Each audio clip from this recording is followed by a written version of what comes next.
Nuevamente estamos aquí, los tres, en una mesa, compartiendo, disfrutando. La verdad que no sé vosotros, pero yo estoy aprendiendo mucho y aprendiendo mucho sobre todo del Señor, nuestro Maestro. A veces no son cosas que no sepas, sino que te recuerdan qué es lo que Dios quiere para nosotros y por qué estamos vivos, por qué estamos todavía con la posibilidad de seguir con vida en este mundo, y me doy cuenta cómo el Señor nos quiere tanto, ¿verdad, Lourdes? Nos quiere tanto. Sí, ¿Cómo sí, estás? Sí. Pues muy bien, feliz de estar aquí con vosotros. ¿Te sientes querida por el Señor también? Muchísimo, mucho, mucho. A veces mimada, ¿eh? A veces mimada. ¿Y tu corazón, Roberto? Pues sí, muy bien. Me gusta el título de esta lección. Muy bien. Una vida de alabanza. Una vida de alabanza. O sea, la alabanza no es solo un momento especial. Claro que los hay, momentos especiales, sino todo un estilo de vida. Con este sentimiento de amor que Dios tiene por nosotros, ¿podamos orar? Claro que sí. Para alabar a Dios Vamos y agradecerle. A orar. Claro que sí. Bondadoso Dios, te damos tantas gracias porque eres una preciosa realidad en nuestras vidas, porque conocerte a ti es lo mejor que tenemos y tenemos el privilegio, Señor, de poder aprender de ti a través de estas lecciones que pedimos que tú nos sigas guiando, acompañando y ayudando a comprender por qué a veces sufrimos, Señor. En el nombre de Cristo Jesús te lo pedimos todo. Amén. Amén. Amén. Amén. Muy bien, una vida de alabanza. Parece que vamos ya entrando en la etapa final. Sí. Así es. Pero un tema muy interesante. Salmos 137, 1 al 4, lo resumo. ¿Cómo cantaremos cántico de Jehová en tierra de extraños? Unido con Filipenses 4:4, que nos hace aquí un llamado muy importante. Regocijaos en el Señor siempre. Otra vez os digo, regocijaos siempre. ¿Siempre? Para mí es difícil. Claro que es un ideal. Tenemos, mi mujer y yo, una amiga médico que entre las recetas que nos suele dar cuando tenemos algún problemita, siempre está. Nos lo dice en francés, que es la lengua en la que ella, su lengua materna, y nos lo dice: regocijaos en el Señor siempre. Entonces, esto no es fácil. Hay momentos, yo me gusta mucho cantar, sobre todo cuando nadie me oye, y sobre todo escuchar cantar, o sea, y participar. Me gustan mucho los coros. Mi mujer y yo tenemos nuestro momento de alabanza como culto de familia, que estamos solos, y tenemos toda una colección de himnos inspiradores que nosotros nos ponemos en internet, que otros cantan, ¿verdad?, pero que nos hacen muchísimo bien. Regocijarme siempre. Reconozco y confieso que no lo he conseguido hasta ahora. Pero es un ideal. Sí, es un ideal, y creo que entiendo ahora lo que quiere decir, que no lo he entendido siempre. Lourdes, Sí. estamos hablando quizás de de algo fingido. Se puede alabar a Dios fingidamente. ¿Tiene que ver la alabanza con el hecho de estar siempre contento, o la alabanza tiene que ver más bien con una actitud de confianza, de fe? Exacto, totalmente, así es. Es una actitud, es una respuesta, es un agradecimiento de saber que Dios está ahí, aunque no siempre lo puedo sentir, ¿no? Porque a veces los crisoles de la vida me impiden ver más allá. Pero una alabanza no tiene por qué partir simplemente de un corazón alegre. A veces asociamos la alabanza con estar feliz, con estar alegre.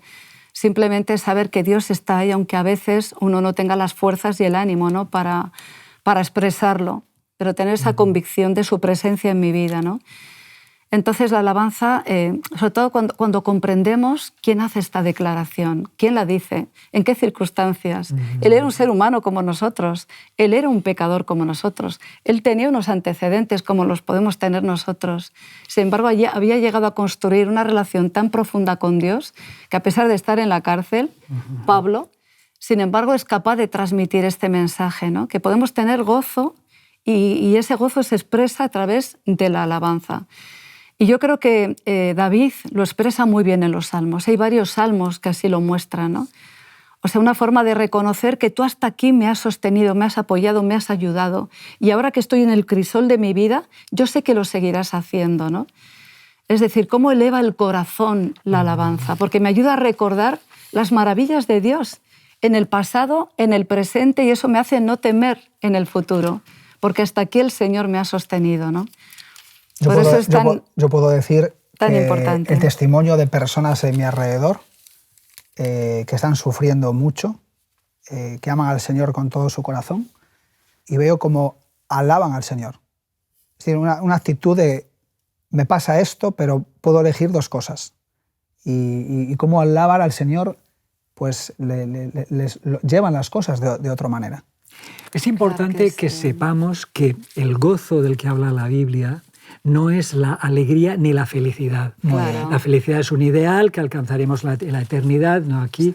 Y la alegría, pues a veces, para algunas personas les basta con un par de vasitos de vino, es decir, para la alegría. O sea, aquí es algo muy distinto, es muy profundo que puede... La lección de esta semana nos habla precisamente de situaciones en las que la alabanza no es fácil. Y es interesante. A mí hay un texto que yo he predicado muchas veces, me gusta mucho porque es una fórmula sencilla, que es Romanos 12:12. Gozosos en esperanza. Gozosos no por lo que me está pasando, sino por lo que yo espero. Sufridos en la tribulación, pues en la tribulación tengo paciencia, pero en toda circunstancia constantes en la oración. Y este me sirve para mí como... Es casi una especie de lema de proyecto de vida en mi vida personal. Sí, en griego, que es algo que he enseñado muchos años, son solo 6 palabras. Es un texto maravilloso que me parece casi un milagro que Pablo sea capaz de sintetizar todo un estilo de vida con 6 palabras, inspirado naturalmente por Dios. Sí. Hemos hablado de la esperanza como una herramienta muy importante en la adoración a Dios y sobre todo en el dolor, en el sufrimiento, en los crisoles. Hemos hablado de la fe. Aquí también hablaríamos de la alabanza como una herramienta muy importante para hacerle frente a las adversidades. Exacto. El libro de Salmos, por ejemplo, sí. refleja mucho sobre esto, muchos Exacto. cánticos, ¿verdad? Sí. Por ejemplo, tenemos el Salmo 66, el 1 y 2. Tenemos aquí diciendo, aclamad a Dios con alegría toda la tierra. Cantad la gloria de su nombre, cantadles gloriosas alabanzas. Decid a Dios cuán asombrosas son sus obras. ¿Existe la posibilidad de perderse esta bendición a pesar de las dificultades cuando dejamos de alabar a Dios? Es que es imposible, vamos, que no podamos beneficiarnos de estas bendiciones. Es que es una forma también de olvidarnos de nuestros problemas porque nuestra mente está centrada en ese Dios grande, todopoderoso, ¿no?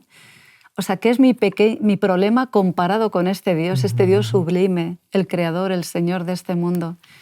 ¿Por qué Dios nos va a pedir tantas veces cantar? Hay estudios que son muy interesantes, de que uno puede tener simplemente una actitud positiva. El pensamiento positivo es algo que se ha hablado mucho, hay muchos 1000 libros de autoayuda, ¿no? Pero se han hecho estudios de que la alabanza, o sea, para que tu gozo se realice, tienes que expresarlo.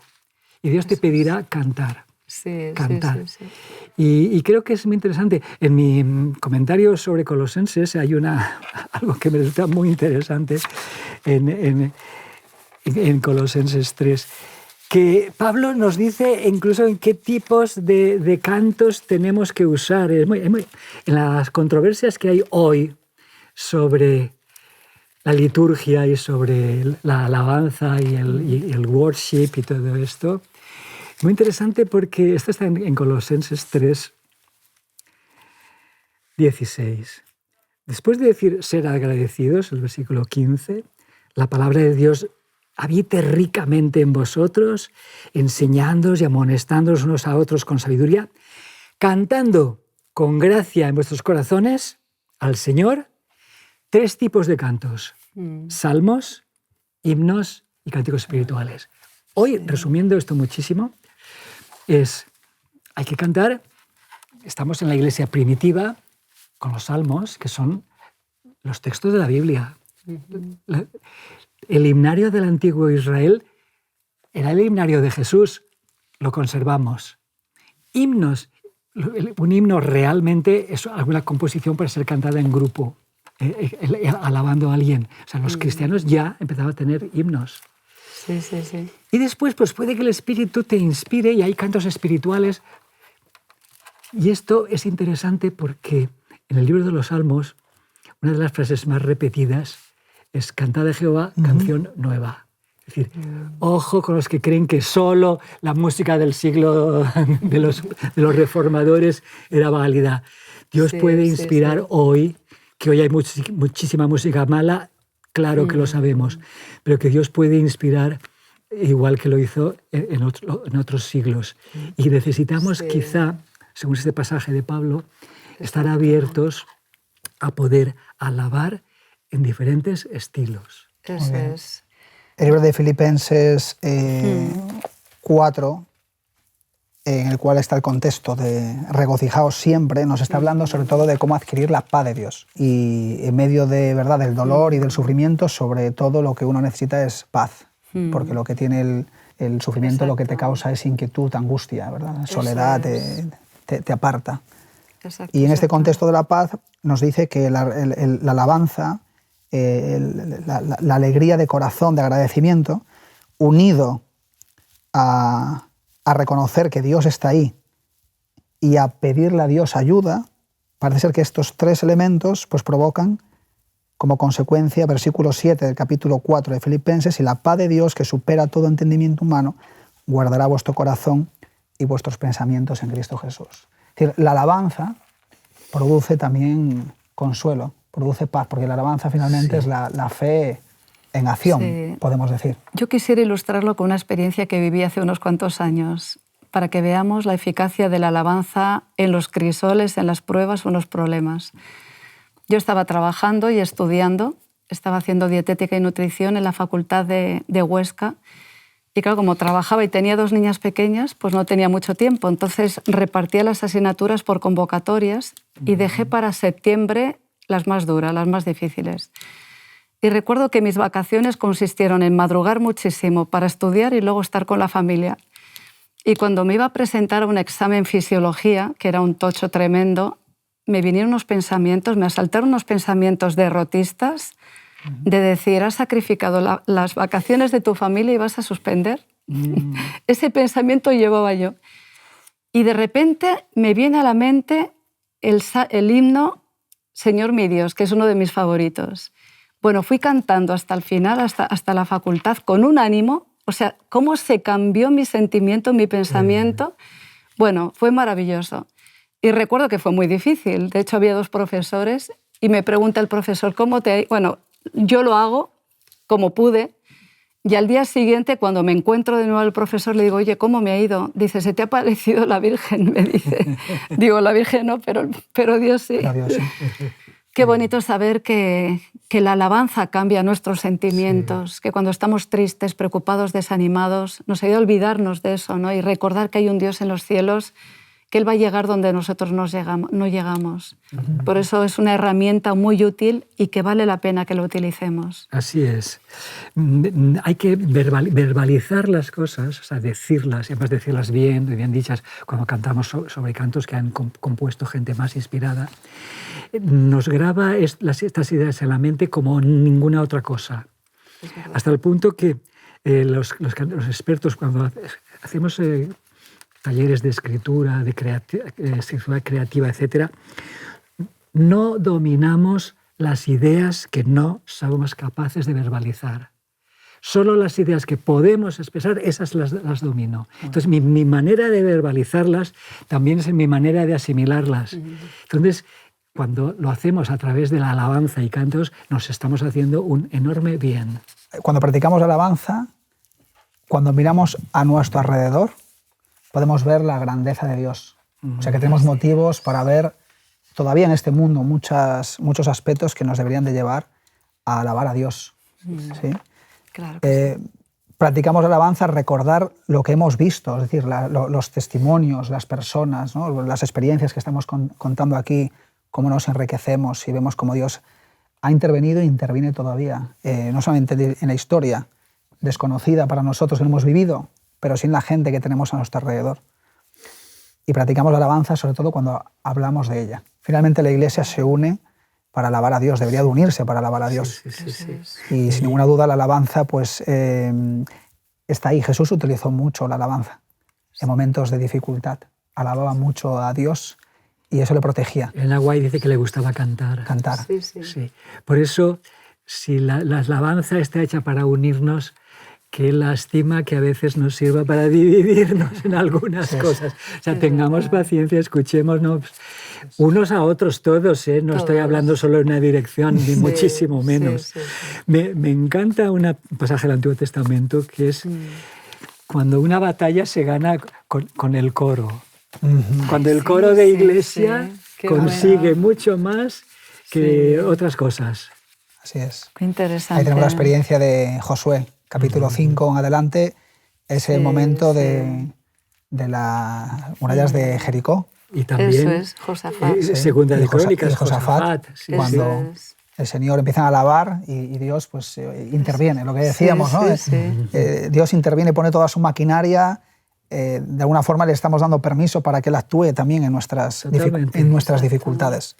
Una de las veces que más me ha gustado escuchar coros y fue en una ocasión en que uno de los directores de coro de una iglesia muy importante, esto era en Francia, abrió el coro para que todas las personas que les gustase cantar de la región, para hacer un trabajo social, todas las personas que en el pueblo quisieran cantar, que vinieran, podían venir. Y no sabes eso, el bien que les hacía y el cambio que tenían, cómo cambiaron de actitud frente a la iglesia. Y esto lo he observado yo aquí, en este colegio en que hay una orquesta bastante grande y hay varios coros de niños. Los padres, los abuelos que vienen a oírlos cantar y tocar los himnos el sábado en la iglesia, ¿cómo esto les cambia la actitud frente a nosotros? O sea, que la alabanza no solamente tiene el poder de hacer bien a quien la practica, sino al que la escucha también. Claro que sí. Estamos perdiendo la alabanza. Estamos perdiendo la alabanza. Estamos perdiendo en discusiones sobre ella. Sobre ella, ¿verdad? Sí. Cómo se alaba mejor a Dios, porque la alabanza tiene muchas dimensiones también. Una de ellas es el canto, la música. Tenemos que respetarnos las diversas maneras que encontramos para alabar. Sí. A veces no sabemos muy bien ya cómo alabar, ¿verdad? Nos juntamos tantos, unos una cosa, otros otra. Claro que todo no vale. Seguramente que hay cosas más inspiradas que otras. Y todos debemos estar abiertos a aprender. Cuando digo todos, pongo todos con todas las letras mayúsculas. Muy bien. Sí. En el Salmo 145 dice el versículo 1, Salmo 145, versículo 1 adelante: te exaltaré, mi Dios y mi Rey, alabaré tu nombre por siempre jamás. Cada día te alabaré, celebraré tu nombre. Grande es el Señor y digno de suprema alabanza, su grandeza es inescrutable. Una generación exaltará tus obras ante la otra. Luego no hay el enfrentar las generaciones, no es el no es el mejor plan de Dios, muy importante. Sí. ¿Por qué razón David, qué motivos tiene él para alabar a Dios? Algunos motivos que podríamos dar. Pues tenía muchos y tenía también motivos, algunas veces desde el punto de vista humano, a desconfiar un poco, a protestar contra Dios. Hay salmos incluso también que se llaman de imprecación, en que Dios dice: Dios mío, por favor, ¿por qué pasan estas cosas? Pero el que yo me aclame a Dios aún en mis tribulaciones, como hace David, ya es una alabanza. Sí. Y aprovecho para poner entre paréntesis que el último salmo, o sea, parece como si Dios se cansara de que le cantaran siempre lo mismo. Cantad a Jehová canción nueva, dirá. Es decir, por favor, no, lo mismo siempre no. Ahí van a repeticiones. Y qué curioso, no dice, cantadme, pero solamente con órganos. Claro, no lo dice. Nos dice todos los instrumentos que existían entonces. Claro. De hecho, era interesante porque utilizaba los mismos instrumentos para alabar a Dios como para alabar a los ídolos. Pero los instrumentos, lo importante aquí es mi intención y el espíritu que me guía, no el instrumento que uso, porque la voz humana también es el instrumento más perfecto que hay. A mí creo que nada me gusta más que a veces cosas a capela, pero esa misma voz puede cantar otras cosas. Entonces, no estigmaticemos objetos cuando el problema no está ahí, el problema está en la inspiración, en el tipo de alabanza, en la inspiración de quien lo ha creado, en la manera de ejecutarla, en la intención de los que lo interpretan. Si vamos por ese camino, creo que convergeremos en alabanzas más útiles. Sí. De hecho, una de las alabanzas en la Biblia, la forma de alabar a Dios, quizás la más común sea con los brazos abiertos, extendidos. ¿No? Lo que pasa es que, claro, tenemos todos estereotipos a nuestro alrededor, que cualquier cosa eso está claro, ya le ponemos nombre nos afecta. Y es difícil escapar de eso. Pero, sin embargo, la alabanza, yo os pregunto, ¿no? Tú tienes un problema, yo que sé, estás enfermo, el Señor viene, te sana, te permite seguir adelante, claro, tu corazón rebosa de alegría. Es difícil alabar a Dios en esas circunstancias, serio, triste, callado, ¿no? Es decir, la alabanza va muy unida también a la alegría. No brota de una forma natural la alabanza cuando tú estás triste, cuando tienes preocupaciones, cuando las cosas no van bien. Pero lo bonito es recordar que Dios nos ha acompañado, Él ha estado a nuestro lado, que es el motivo de ese salmo que nos has comentado, ¿no? O sea, ¿qué es lo que resalta David? Resalta quién es Dios, cómo es un Dios vivo, un Dios real, un Dios que se ha manifestado en su vida, que le ha acompañado en los momentos de adversidad, que le ha levantado cuando estaba hundido, que le ha perdonado cuando ha pecado, ¿no? Entonces eso se traduce en una expresión de reconocimiento por ese Dios al que adora, ¿no? Hay una influencia muy grande de la cultura sobre las maneras sobre los gustos, y eso es evidente.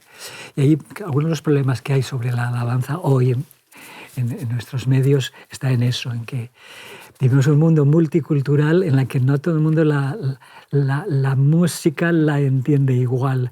Yo recuerdo con muchísima emoción los 3 veranos que he tenido que ir a enseñar a la Polinesia francesa, los cantos maoríes originales, que son sin acompañamiento musical, es a capela, solo y con algunos ruidos que se hacen ellos mismos. Es interesante, los primeros misioneros que llegaron allí eran anglicanos y tuvieron la sabiduría, les enseñaron himnos anglicanos que son muchísimos de los nuestros, de nuestro himnario también. Pero también les respetaron algunos himenés que ellos llaman, son himnos que iban destinados al principio al dios de las tormentas o así, pero que al ser cristianos lo cambiaron. Y era interesante porque yo no sé ni he aprendido 3 o 4 palabras en maorí, pero no sé nada más. Es curioso, mi mujer y yo decíamos, mira, este himno que hemos oído cantar, sabemos que es Jesús calma la tormenta. Y era cómo lo hacían, ¿verdad? Las mujeres todas sentadas con las manos, moviendo, hacían los gestos, que son gestos casi como los que hay para los sordomudos. Y los hombres haciendo los ruidos. Estabas oyendo la tormenta terrible y la voz de Jesús, haya paz. Y era otra cultura, bonito, ¿no? era otra lengua. No había ninguno de los instrumentos que usamos en nuestra iglesia, ni ninguna de las palabras que yo entiendo. Sin embargo, era una alabanza a Dios. Lo importante es que estén los principios, ¿no? El principio de orden, de equilibrio, de armonía, claro que sí. Y que esos principios estén ahí, ¿no? Y no la imitación de lo que es mundano. Ahí es. Que eso es otra cosa. También es una realidad. Es otra cosa. Pero los principios bíblicos, no, la Biblia no habla de instrumentos, ni tampoco habla de cómo alabar a Dios de una manera, sino de principios. Claro, y el principio de la alabanza debería de surgir de un corazón agradecido, como dice el Salmo 145, dice, mi encuentro con Dios. Versículo 7, la gente celebrará tu inmensa bondad y cantará tu justicia. Clemente y compasivo es el Señor, lento en ira y grande en amor. Claro. Entonces, nosotros cuando entramos en la iglesia a alabar a Dios, si lo hacemos en comunidad, yo creo que el primer punto de partida debería saber que somos pecadores y que nos presentamos delante de Dios como un sacrificio vivo, agradeciéndole por su amor y por su entrega hacia nosotros. Exacto. Y entonces, con este contexto, podrían cambiar las cosas un Totalmente. poquito. No, voy a hacer una música que es la que a mí me gusta, pero que es profana y que a todo el mundo le recordaría cosas profanas. Eso, ahí es donde no podemos de ninguna manera estar de acuerdo. Una música que tú, aunque no la entiendas, sabes que te eleva. Entonces no es una moda de un ritmo. Es algo muy distinto. Entonces, algo que está creado para acercarme a Dios, cantado para acercarme a Dios y escuchado para acercarme a Dios, tiene un efecto. Y aparte que en la temática que estamos hablando, que es la alabanza, en el dolor, en el sufrimiento, en el crisol, pues así como el sufrimiento cada uno lo expresa y lo vive de una manera, pues es normal que cada persona también, pues igual yo cuando estoy pasándolo mal, pues yo soy más introvertido, el otro es más expresivo, yo quiero pues estar más tranquilo, el otro expresar un poco más con las manos, ¿verdad? Sí, sí. Y todo esto tiene su lugar, siempre y cuando partamos del punto bíblico, de los principios bíblicos. Pero es importante decir, porque la Biblia así nos lo enseña, que podemos alabar a Dios en la oscuridad, cuando estamos en dificultades. Mira qué bonito este texto. Despídenos, Lourdes, con ese texto. Sí, está en Salmo 59, 16 y 17, que dice: «Pero yo cantaré de tu poder y alabaré de mañana tu misericordia, porque has sido mi amparo y refugio en el día de mi angustia. Fortaleza mía, a ti cantaré, porque eres, oh Dios, mi refugio, el Dios de mi misericordia». Amén, qué bonito. Qué hermoso, ¿verdad? Qué bonito. Pues con este texto hermoso nos despedimos. Nos vemos próximamente. Que Dios os bendiga. Un abrazo grande. Te invitamos a tener una experiencia más allá del sábado, convirtiendo tu unidad de acción en una iglesia hogar en donde la Biblia, la oración intercesora, la fraternidad y la testificación sean vuestro estilo de vida. Así experimentaremos un poder renovador en la Iglesia y en el cumplimiento de la misión.